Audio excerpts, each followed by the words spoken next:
Welcome to Law Talk Hub, your trusted companion in the world of law and justice.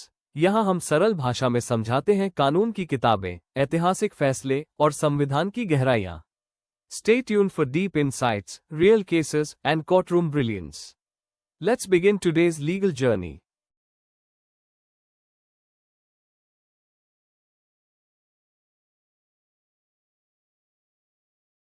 सोचिए जरा, क्या ऐसा हो सकता है कि कानून की नज़र में एक पत्नी असल में पत्नी ही ना हो? सुनने में बड़ा अजीब लगता है ना? लेकिन ये एक असली कहानी है।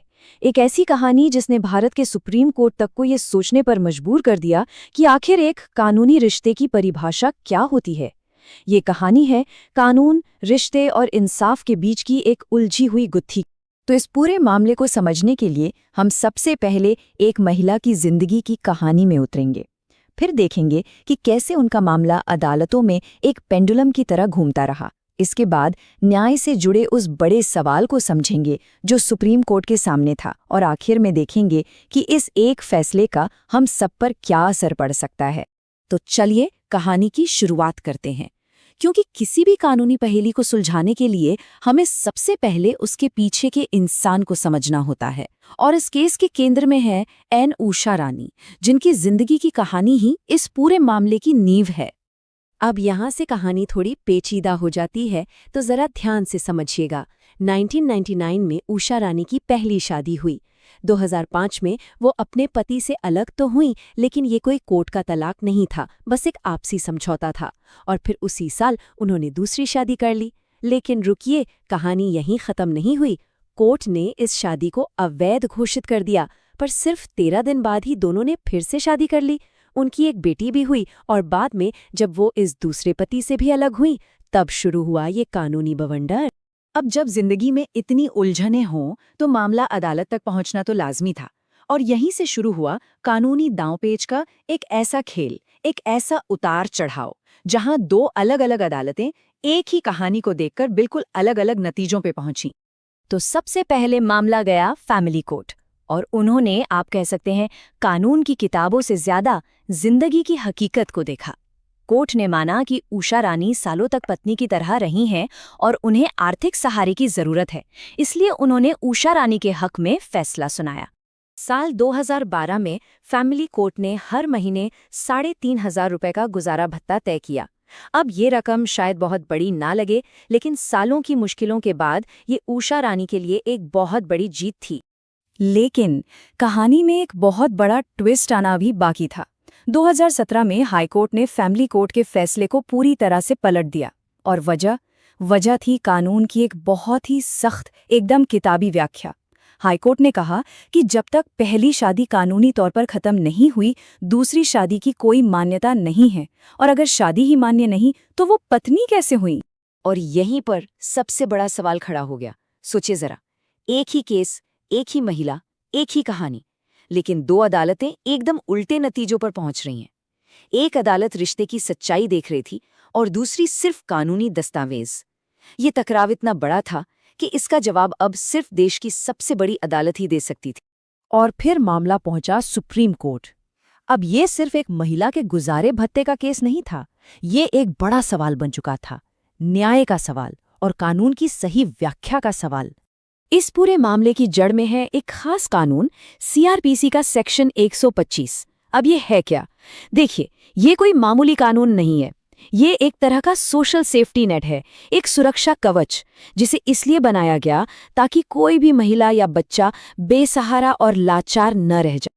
तो सुप्रीम कोर्ट के सामने सवाल बिल्कुल सीधा और साफ था। अगर एक महिला का पहली शादी से कानूनी तलाक नहीं हुआ है, तो क्या वो अपने दूसरे पति से गुजारा भत्ता मांग सकती है, जिसके साथ वो सालों तक रही? इस एक सवाल के जवाब में सिर्फ उषा रानी का नहीं, बल्कि शायद हजारों लाखों महिलाओं का भविष्य छिपा था।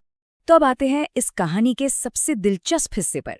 सुप्रीम कोर्ट ने इस गुत्थी को कैसे सुलझाया?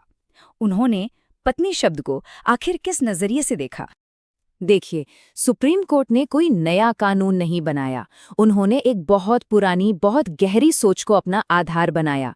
1978 में ही जस्टिस कृष्णा अय्यर ने कहा था कि कानून के शब्द बेजान नहीं होते, वो जिंदा होते हैं और उनका एक सामाजिक मकसद होता है, और कानून को पढ़ते समय हमें समाज के कमजोर लोगों के लिए सहानुभूति रखनी चाहिए।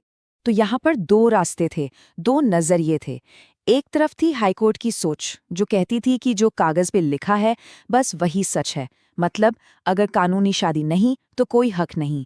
और दूसरी तरफ थी सुप्रीम कोर्ट की सोच, जो कह रही थी रुको, हमें ये देखना होगा कि ये कानून बनाया ही क्यों गया था, इसका असली मकसद क्या था, और मकसद था अन्याय को रोकना। तो सुप्रीम कोर्ट ने क्या देखा? उन्होंने सिर्फ कागज नहीं देखे, उन्होंने पूरी कहानी देखी। पहली बात, दूसरे पति को सब कुछ पता था। दूसरी बात, वो सालों तक पति पत्नी की तरह रहे, उनकी एक बेटी भी थी।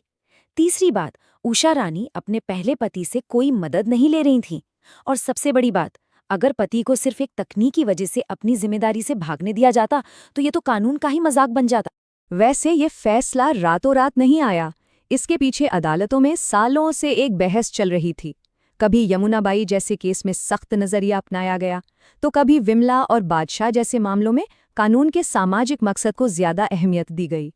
तो एक तरह से अदालतों में दो विचारों की खींचतान चल रही थी, और इस बार सुप्रीम कोर्ट ने उस रास्ते को चुना जो सामाजिक न्याय की तरफ जाता था।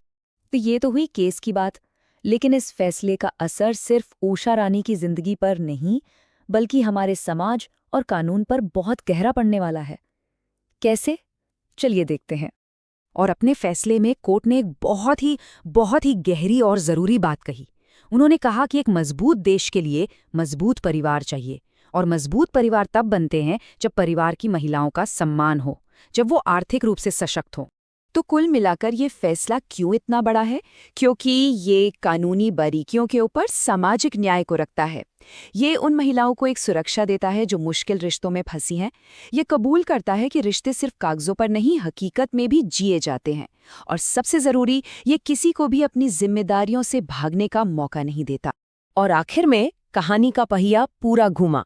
सुप्रीम कोर्ट ने हाई कोर्ट के फैसले को रद्द किया और फैमिली कोर्ट के उस सबसे पहले आदेश को सही ठहराया। इतने सालों की लंबी, थका देने वाली लड़ाई के बाद आखिरकार उषा रानी को इंसाफ मिला। तो ये पूरा मामला हमें एक बहुत ही जरूरी सवाल पर लाके छोड़ देता है। जब लोगों की जिंदगी की सच्चाई और कानून की लिखी हुई बातें आमने सामने आ जाएं, तो क्या कानून को अपनी जगह अड़े रहना चाहिए, या उसे जिंदगी की हकीकत को देखकर खुद को बदलना चाहिए? सोचिएगा इस बारे में। Thank you for your valuable time and for being a part of Law Talk Hub. नए वीडियो और न्यायिक ज्ञान के लिए जुड़े रहिए। Don't forget to like, share and subscribe. See you in the next one.